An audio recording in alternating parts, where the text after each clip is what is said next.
어제 다녀오셨잖아요. 네. 12구 이태원 참사 1주기 어제 서울광장에서 유가족과 시민 등 주최 측 추산 10,000명이 참석한 추모대회가 열렸죠. 현장 분위기 어땠는지 좀 전해주세요. 굉장히 많은 시민들이 나오셨는데요. 주최 측 추산은 10,000명, 경찰 추산은 7,000명 이렇게 항상 숫자의 차이가 있습니다. 근데 여하튼 현장에 굉장히 많은 시민들이 참여를 해주셨고요. 특히 그 젊은 층의 청년층이 굉장히 많이 있었고 그리고 또 장년층의 어르신분들도 굉장히 많이 나오셨습니다. 저마다 좀 입장은 달랐던 것 같아요. 그러니까 청년층들은 어쩌면 내가 그 자리에 있었을지 모른다. 저 일은 내 일이다. 이런 생각들이 있으셨고요. 제가 만난 한 시민분은 언니 결혼식이 있던 날이었대요. 그렇다가 친구들하고 뒤풀이로 이태원을 가려고 하다가 뭐 이제 동선이 꼬여서 안 가는데 어쩌면 내가 그 자리에 있었을지 모른다는 그 생각 때문에 추모를 꼭 하고 싶었다고 해서 현장에 나왔고 장년층들은 내 아이가, 내 조카가, 우리 손주가 그 현장에 있었을지 모른다. 그리고 내일은 혹시 저 일이 내일이 될지 모른다라고 생각해서 현장에 굉장히 많이 나오셨고 정치인들도 굉장히 많이 나왔고요. 여야 가리지 않고 국회의원들 그리고 임순례 감독이 오셨어요. 네. 예, 임순례 영화 감독이 줄을 서 계신 거를 발견을 해서 이제 잠깐 이제 여쭈었는데 지난 1년 동안 어떻게 추모를 해야 될지 도대체가 감을 못 잡아서 이러지도 못하고 저러지도 못하다가 그래도 일주기인 오늘은 나와야 될 것 같아서 현장에 나왔다고 얘기를 했는데 일찍부터 시민들이 굉장히 많이 오셔서 좌석을 절반 정도 채웠고요. 그리고 광장이 꽉 찼습니다. 네. 뭐 여러 소란 행위도 있고 뭐 이렇긴 했지만 그래도 저는 어떤 걸 느꼈냐면 정말 대한민국 국민들 진짜 뜨거운 연대 잊지 않는다. 그리고 꼭꼭 기억해 두었다가 해야 될 때 역할을 해주시는 시민들 저는 그 현장을 정말 목격을 했습니다. 그러니까 저는 진짜 제가 뭐 다른 나라에 잠깐 살기도 했지만 이렇게 보면 우리나라 국민들 같은 국민들이 없어요. 정말 이 집단지성의 힘이 높죠. 시민의식이 굉장히 위대하고 너무나 논리적이세요. 그러니까 어제 대통령 불참하셨잖아요. 근데 그걸 두고 한 시민이 이렇게 분석을 하시더라고요. 대통령이 만약에 오셨다면 이건 야당 주도가 될 수가 없다. 그죠? 대통령이 참석하는 행사. 대통령이 오는 순간 이건 대통령 행사. 그렇기 때문에 야당 주도가 될 수 없는 거고. 두 번째, 대통령이 정치적인 행사라고 규정함으로 인해서 이게 정치적인 행사가 됐다. 왜냐하면 이제 유가족과 시민단체가 주관하는 행사였는데 집회 때문에 어쩔 수 없이 그 정당 참여를 받았던 것 뿐인데 이거를 규정함으로 인해서 오히려 정치적으로 해석이 될 수밖에 없도록 만들었다. 너무나 명쾌한 정치 해설을 하셔가지고 장성철 소장이나 저나 반성을 해야 될 것 같다. 그런 생각이 들었습니다. 네. 예. 김이와이님이 어제 추모대회에서 장윤선 기자님 봤어요. 아 정말요? 76살 친정 어머님이 팬이신데 만나서 너무 좋고 기자님 너무 예쁘시다고. 아이고. 어제 기자님 손잡고 기억하실지 모르지만 몇 번 말씀하셨다고 전달 정말요? 꼭 해달라고 76살 할머니 팬이랍니다 하셨습니다. 아유, 네. 왜 그러세요 언니? 네. 곧 비슷해집니다. 러블리아님이 인터뷰 잘 들었습니다. 기자님 고생 많으셨어요. 손선택님도 늘 건강하십시오 하셨고, 네. 고맙습니다. 미라클님이 별이 되신 모든 분들의 명복을 기원드리며 유가족 분들께 깊은 위로를 드립니다 하셨고.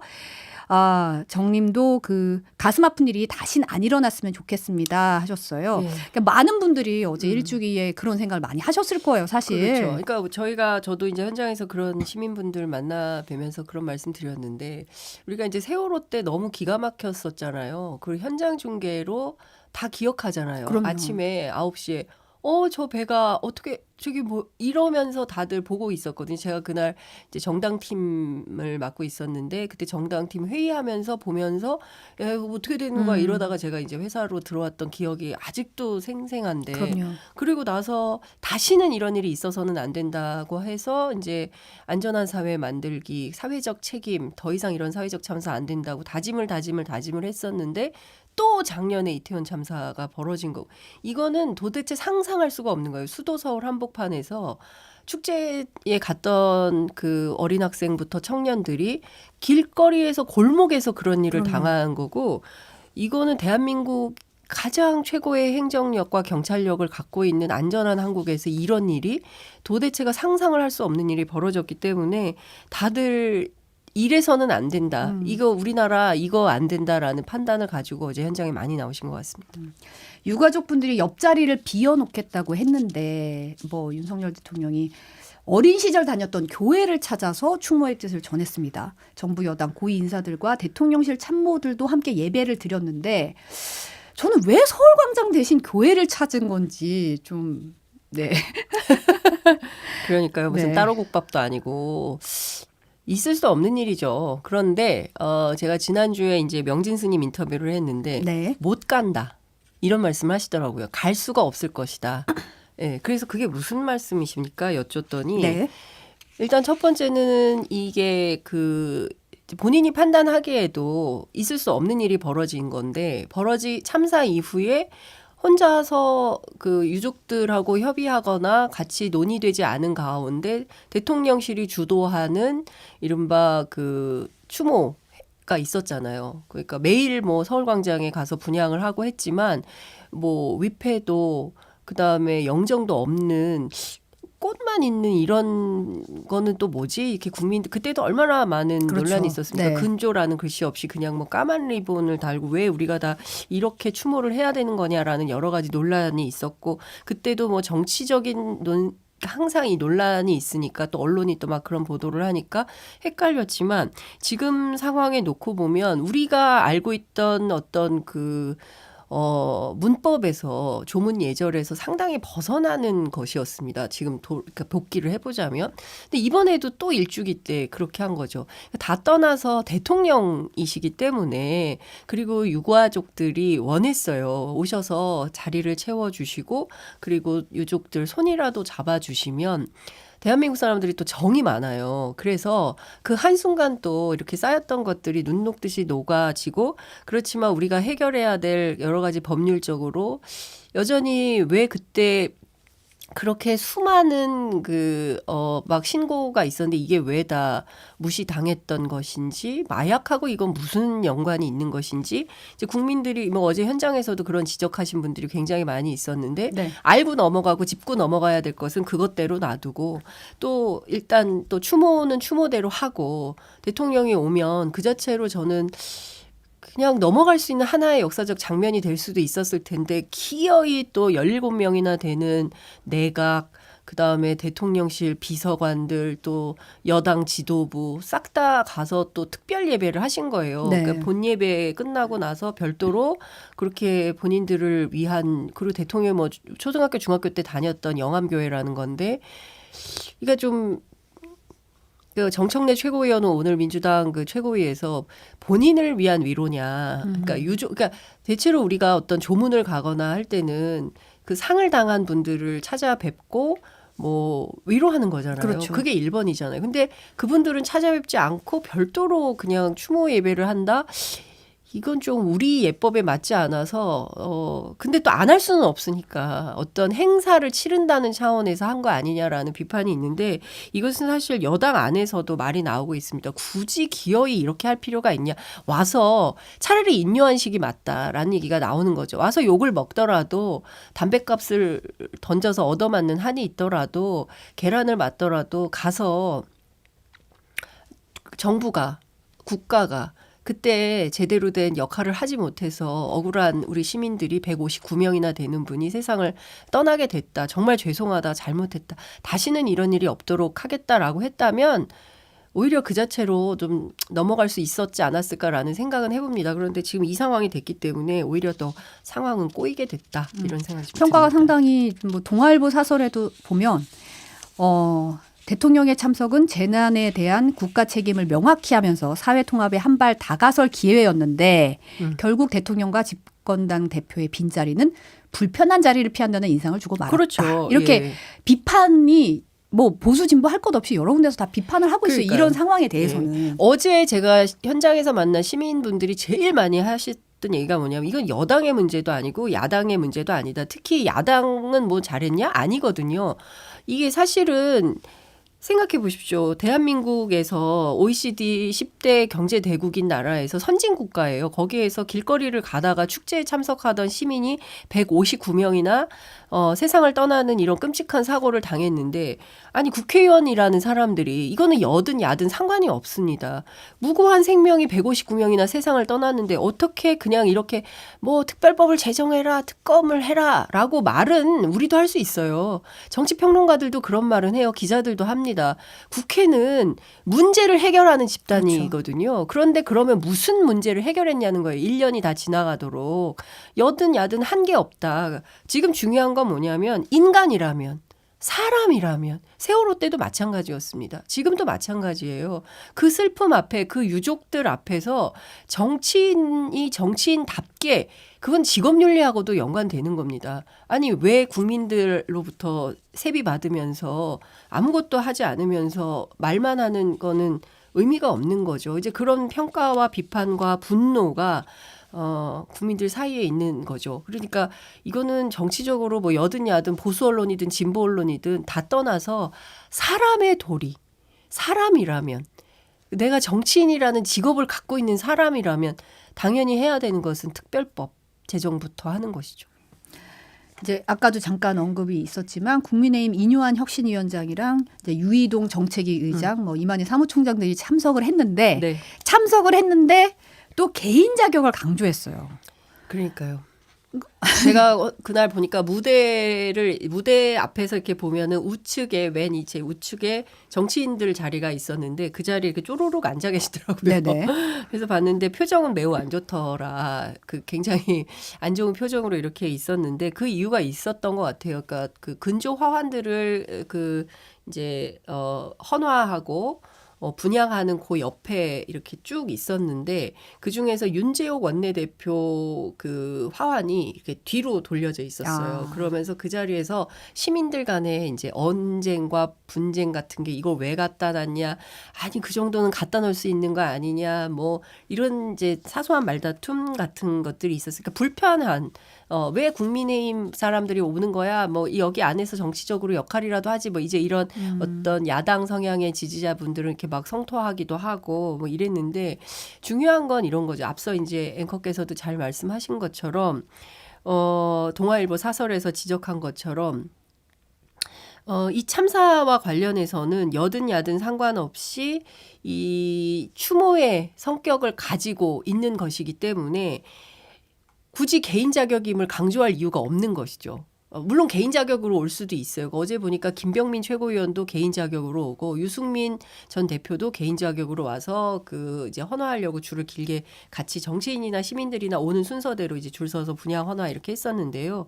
다 떠나서 단체로 우리 지도부가 그리고 우리 정부가 그때 책임을 다하지 못한 것에 대해서 통감하면서 단체로 왔다면 17명 집단적으로 예배 드리는 것처럼 그 앞줄에 맨 앞줄에 유족 옆에 같이 앉았더라면 훨씬 더 의미가 있었겠죠. 그런데 그렇지 않고 굳이 개인 자격임을 강조하면서 조직의 결정이 아니라 개인의 결정으로 축소하는 것이 국민들 보기에도 그럴 거면 왜 왔어? 라는 비판이 있는 것이고 그러니까 당연히 근조화환이 뒤로 돌려지는 것이고 안 싸워도 되는 시민들끼리 싸우게 되는 것이고 정치적 견해를 달리하니까요. 저는 이런 장면을 굳이 왜 만드는가라는 생각이 좀 들었습니다. 이뇨한 위원장 같은 경우도 이제 뭐 약간 거센 항의를 받았잖아요. 맞아요. 예. 헌화할 때 뵀어요. 그런데 이제 제가 저는 2번이나 인터뷰를 요청을 거절을 당했는데 그냥 잠깐 말씀하시면 되는데 그 이제 추모하는 기간에는 인터뷰는 하지 않는 것이 원칙이다 이러시면서 이제 말씀을 안 하셨는데 그 줄을 서 계실 때는 괜찮았어요. 그리고 분양하고 헌화하고 그리고 자리로 가서 있다가 1부 끝나고 2부가 있었거든요. 네. 근데 1부 끝나니까 한 6시 25분쯤에 이제 이석을 하는 과정에서 이제 중간에 자리를 뜨는 것도 불편했던 거고 시민들이 보시기에는 시민들은 다 앉아 있는데 왜 중간에 가냐 뭐 이런 불만도 있는 것이고요.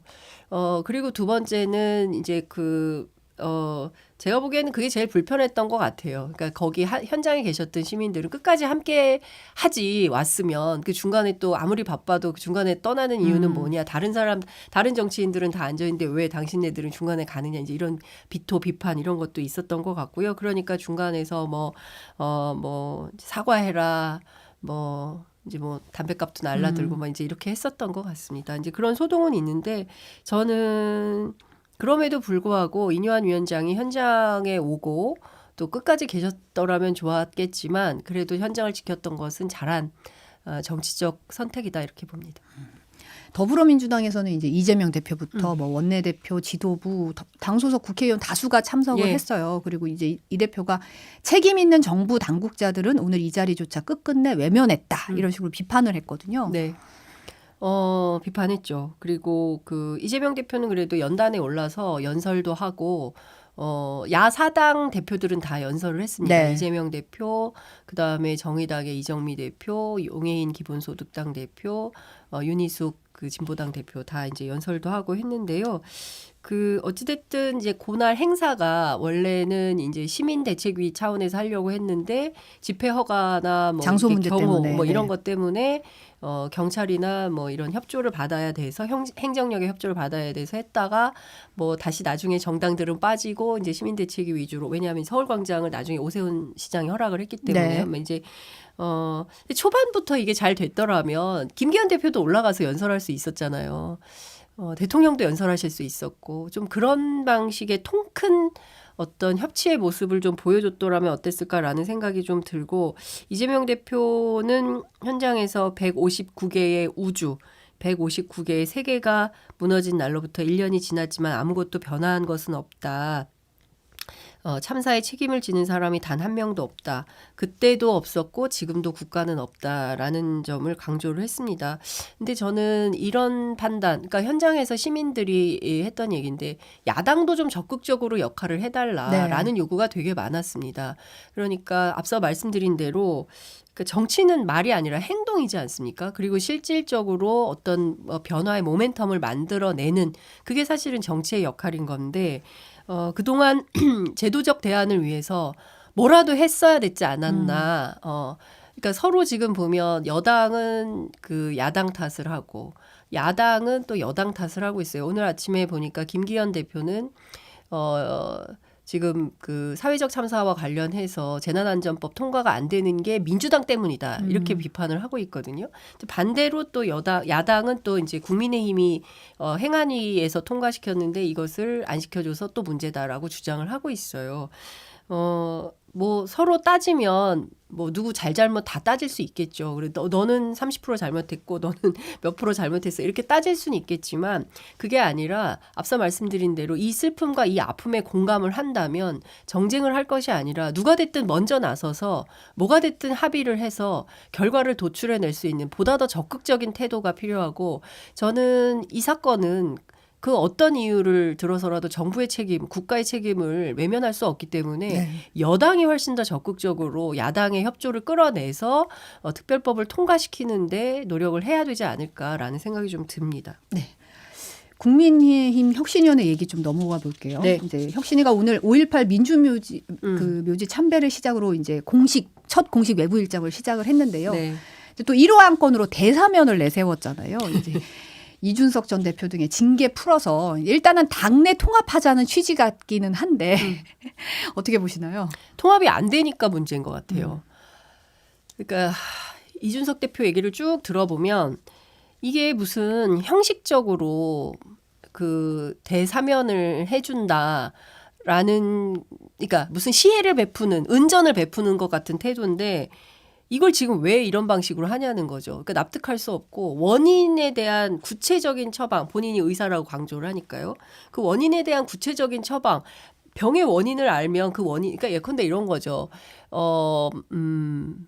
근데 체했는데 감기약 주면 안 되잖아요. 그렇죠. 이런 방식의 처방전을 내고 있는 거 아니냐라는 엉뚱한 비판을 약을 엉뚱한 처방했다. 네, 그리고 이제 이런 표현이 부적합할 수도 있지만 쇼만 한다. 뭐 우리 이렇게 화해하고 협치하고 통합하려고 하고 통큰 단결하려고 해요. 그쵸 여러분 이거 봐주세요. 근데 사실 내부는 골마 터지고 있는 건데 내부에 골마 터지고 있는 이슈는 전혀 해결하지 않으면서 겉으로만 하하호호. 과거에는 그런 문법이 보수 정치권 안에서는 상당히 통했습니다.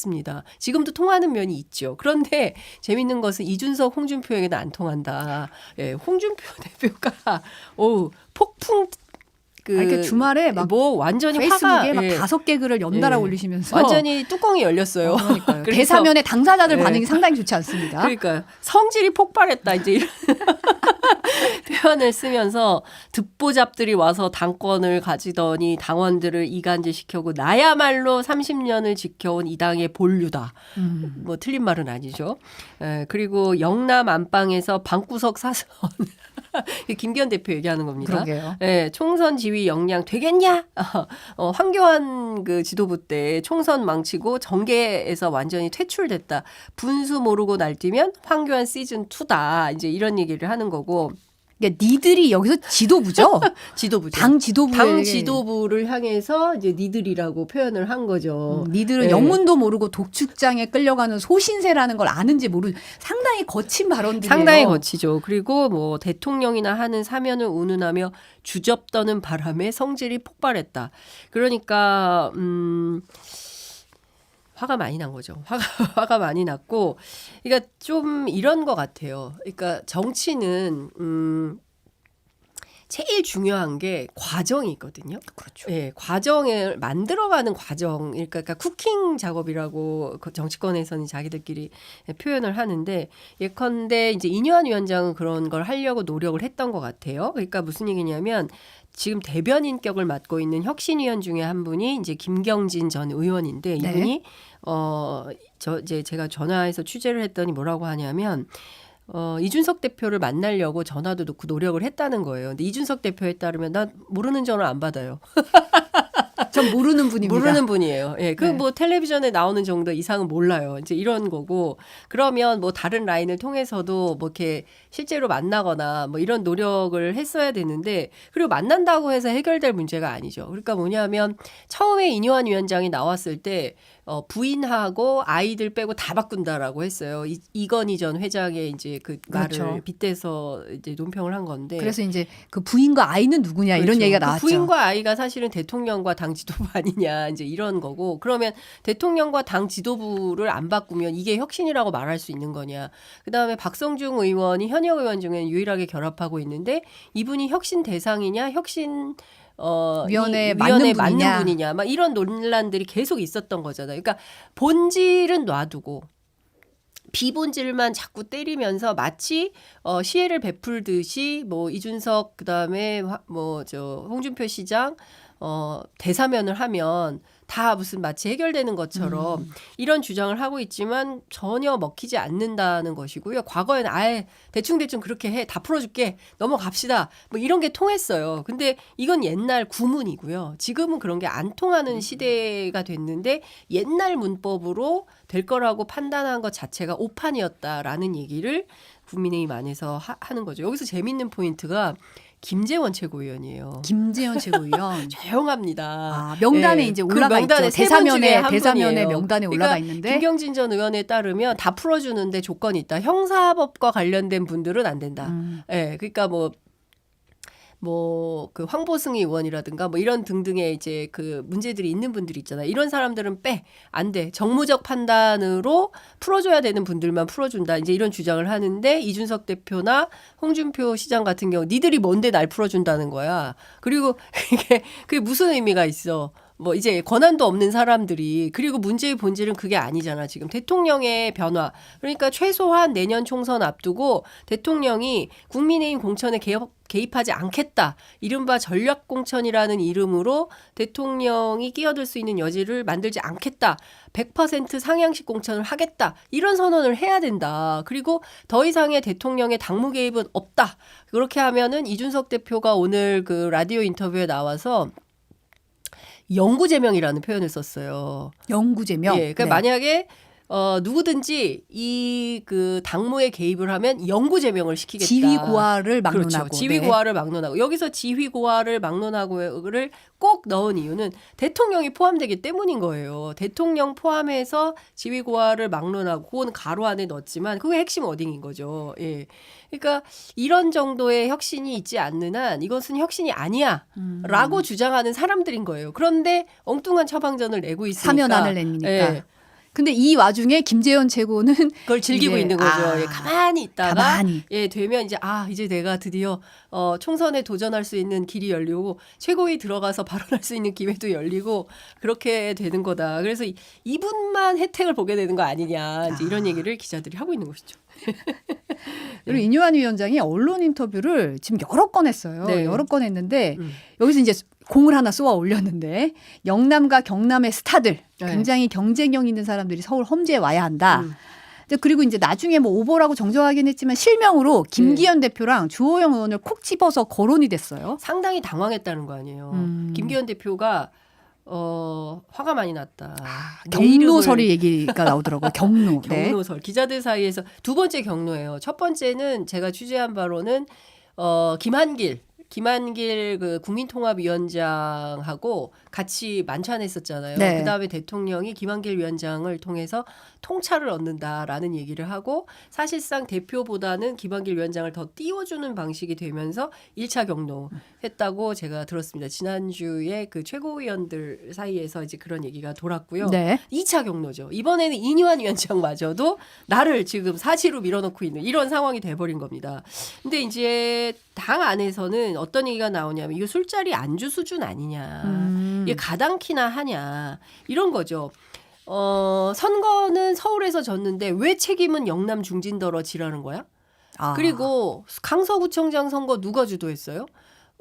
당연히 당 지도부, 당 대표, 원내대표, 사무총장이 상주하면서 그 선거를 컨트롤했는데 그럼 자기들이 책임을 져야지 왜 우리한테 난리야? 이제 이런 이제 비판을 하고 있는 것이고요. 그리고 또 하나 중요한 포인트는 그러면 영남의 소위 이제 스타라고 규정한 스타인지 아닌지는 좀 별건으로 따져봐야 되겠지만 여하튼 김기현 대표와 주호영 의원이 그 홍준표 시장에 따르면 방구석 사선인데 영남 방구석 사선들이 서울에 왔을 때 서울에 소위 이제 강남을 가는 건 아무 의미가 없는 거고요. 강남 3구, 뭐 강남 서초, 뭐 송파 이런 데로 가는 건 의미가 없고, 그렇죠. 뭐 똑같이 장소 이동하는 거나 다름이 없으니까. 그러면 이제 서울에 뭐 강북이라든가 뭐 경기도에 어디라든가 여기를 가야 되는데 가서 당선돼서 살아올 수 있는 거냐, 경쟁력이 있는 거냐, 이것에 대해서는 전부 다 의문부호를 찍고 있는 겁니다. 다 떨어진다. 이런 얘기를 하는 것이고, 그러면 지금 이뉴한 위원장이 왜 갑자기 느닷없이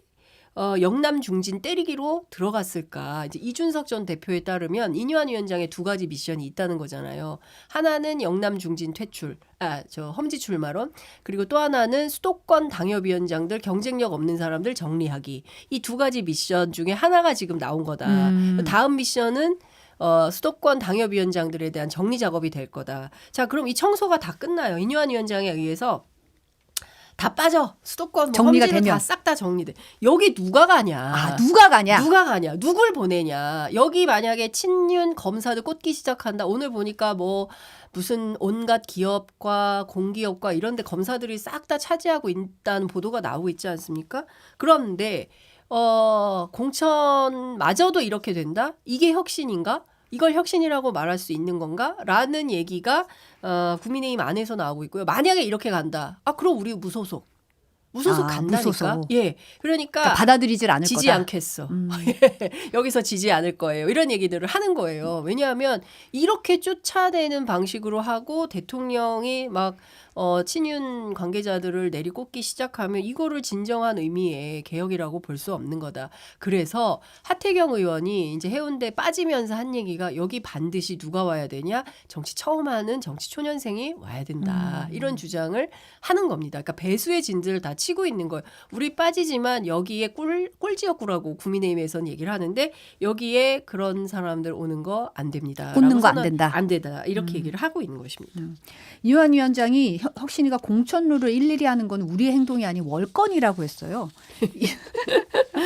근데 초반에요. 전권 받았다고 했잖아요. 그렇죠. 그랬다가 김기현 대표가 전권을 위임한다라고 했는데 당장 이제 연락받은 이뇨한 위원장은 내 권한이 어디까지인지는 모르겠습니다 해서 기자들 사이에 이제 그럼 뭐냐 이렇게 갑론을박이 있었는데 그때 당시에 규정된 게 뭐냐면 안을 만드는 것까지가 정권이다. 이제 이렇게 또 해석까지 붙여준 뭐 이런 상황이긴 한데 네. 중요한 건 이번 주에 그 총선기획단 인재영입위원회가 뜹니다. 근데 이것은 김기현 대표가 이제 직할하는 그러니까 삼두마차 체제의 그 위에 김기현 대표가 있게 되는 그렇죠. 이런 상황이 되는 건데요. 그렇게 되면 실제로 공천과 관련해서는 이제 대표가 주는 것이고 권한을 이뇨한 위원장이 전체를 좌우하는 이런 상황은 안 되고 더 큰 문제는 이분들이 심판이잖아요. 그러면서 선수로도 뛸 가능성이 높거든요. 앞서 말씀드린 그 김경진 전 의원 그다음에 박성중 의원, 그다음에 누구죠? 오신환 전 서울시 부시장, 그다음에 이뇨한 위원장 스스로도 서대문 공천 얘기가 돌고 있어요. 그렇죠. 그럼 최소 네네. 4인 이상이 내년 총선에 선수로 뛰어야 되는 사람들인데 아니 자기들이 지금 심판하면서 막 당 이거 바꿔라 저거 바꿔라 얘기하면서 그다음에 자기들이 싹 바꾼 다음에 선수로 들어오겠다는 거야? 아니 이게 공정이야? 이게 상식이야? 이 말도 안 되는 거지라고 지금 출마자들이 입이 엄청 나와 있는 상황입니다. 그러니까 국민의힘 내부가 내년 총선 아마도 이제 끝났잖아요. 내일 이제 대통령 시정연설하고 11, 12월 예상국회 와중에 상당한 논란이 있을 것이다. 예, 그거는 뭐 민주당도 뭐 크게 다르진 않겠지만 민주당보다 더 큰 파열음이 날 공산이 매우 큰 이런 상황이라고 볼 수 있습니다. 앞으로 국민의힘발 뉴스는 쏟아진다. 그럴 것 같습니다. 지금 속보 들어온 게 윤석열 대통령이랑 이재명 대표가 내일 시정연설 네. 사점 한담에서 만난다. 네. 이런 속보가 들어왔는데 이렇게 되면 이제 협치에 물꼬가 트일지 이제 주목이 좀 되는 상황이긴 하네요. 그냥 만나는 거예요. 네, 이걸 가지고 협치의 물꼬가 뜬다고 하면 트인다고 하면 그거는 그렇게 보기 어렵습니다. 그동안 정치권은 오랫동안 취재했지만 내일은 그냥 일단은 모양을 만드는 거고 권칠승 대변인이 뭐라고 했냐면 여러 의견이 있었지만 대표의 결단으로 일단 참석은 하는 것으로 결론이 났다. 이렇게 얘기를 하고 있어요. 그러니까 지금 상황에서 민주당도 국민의힘도 특히 이제 대통령도 이재명 대표도 갈등이 너무 첨예하게 대립돼 있고 그렇죠. 특히 대통령 입장에서는 어떻게 정부 출범 이후에 단 한 차례도 야당 대표를 만나지 않을 수가 있냐라는 것이고 그리고 또 이재명 대표 입장에서도 내각 총사퇴 주장을 하고 거기서 한 발도 물러나지 않고 있는 상황인 거고 이재명 대표를 향한 수사는 계속되고 있는 것이고 아마도 제가 보기에는 이재명 대표가 몇 가지 조건을 달 가능성이 높다고 보여지고요. 생방송을 하자고 할 수도 있어요. 비공개일지는 모르겠습니다. 만약에 그러면 이재명 대표 하고 싶은 말 하려고 하겠죠. 예, 그 상황을 또 지켜보는 것도 윤석열 대통령이 어떤 얘기를 할지 그것도 관전 포인트긴 하네요. 우리 중요한 관전 포인트가 될 것 같은데요. 뭐 적당히 말하고 적당히 헤어질 걸로 보입니다. 요거 2라운드는 계속된다. 네. 예. 요거 마지막으로 짧게 네. 보면 이제 민주당도 이번 주에 총선 기획당 출범하게 되는데 지금 그 조정식 사무총장 해임하라는 얘기가 비명계에서 나오고 있다고 하더라고요. 그런데 요거 좀 잘 봐요. 우리 언론이 비명계로 통칭은 하고 있는데요. 잘 보시면 지금 이 조정식 총장 얘기하는 사람 3명이에요. 이원욱 의원, 조응천 의원, 이상민 의원. 요 3명 트로이카 말고는 다 네. 조용합니다. 새칭 비명계 좌장이라고 할 수 있는 홍영표, 그다음에 전해철 두 의원은 조용합니다. 왜 그럴까? 왜 그럴까? 시간이 아이고 이분 네. 일단 조정식 사무총장이 그 5선이에요. 한 번 더 하면 6선입니다. 그러네요. 이제 국회의장 도전한다는 얘기가 나오고 있습니다. 그러려면 일단 이분은 이렇게 좀 무난한 스타일이에요. 이렇게 뭐 각 세우고 뭐 짝지고 누구랑 갈등하고 이런 거 별로 안 좋아하는 스타일이어서 너무 그 원만하고 무디다. 그래서 바꿔야 될 필요가 있다라고 요구가 있었어요. 친명계 안에서도. 그런데 지금 상황에서는 딱히 그러니까 친명이면서 사무총장을 하면서 각 세워서 싸울 만한 사람이 없는 거예요. 그러니까 이재명 대표 입장에서는 사무총장이 굉장히 중요한데 왜냐하면 이제 공천 전체를 그렇죠. 핸들링하는 네. 자리이기 때문에 근데 여기에 비명을 안 치면 일이 안 될 거 아닙니까? 그리고 민주당은 이재명 대표 체제로 총선을 치른다라는 입장이 아주 강력합니다. 그래서 여기에 비명을 안 칠 가능성은 없어요. 그리고 근데 대체로 민주당의 3선 이상 그러니까 최소 사무총장 하려면 3선 이상은 해야 되고 당무 경험이 있어야 되는데 찾기가 어렵다라는 얘기를 하고 있습니다. 그리고 조정식 의원의 경우에는 전반적으로 무난하면서 동시에 본인이 국회의장 목표가 있기 때문에 현역들하고 그렇게 척지려고 하지 않아요. 친명이든 비명이든 다 친하다. 그러면 두루두루. 그렇습니다. 그러니까 여기에서 반대를 하는 사람들은 어떤 사람이냐면 친명 원외예요.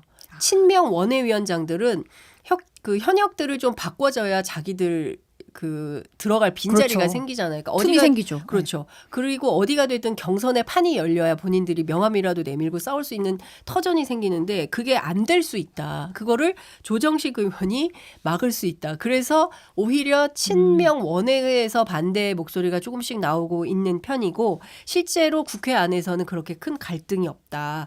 그래서 사실은 재미난 포인트이긴 한데 조금 시간이 있으면 더 말씀을 드릴 수 있는데 시간이 없어가지고 네. 상황은 이렇습니다. 네. 오늘 여기까지 듣겠습니다. 여의도 인사이드 장윤선 기자였습니다. 오늘 감사합니다. 네, 감사합니다.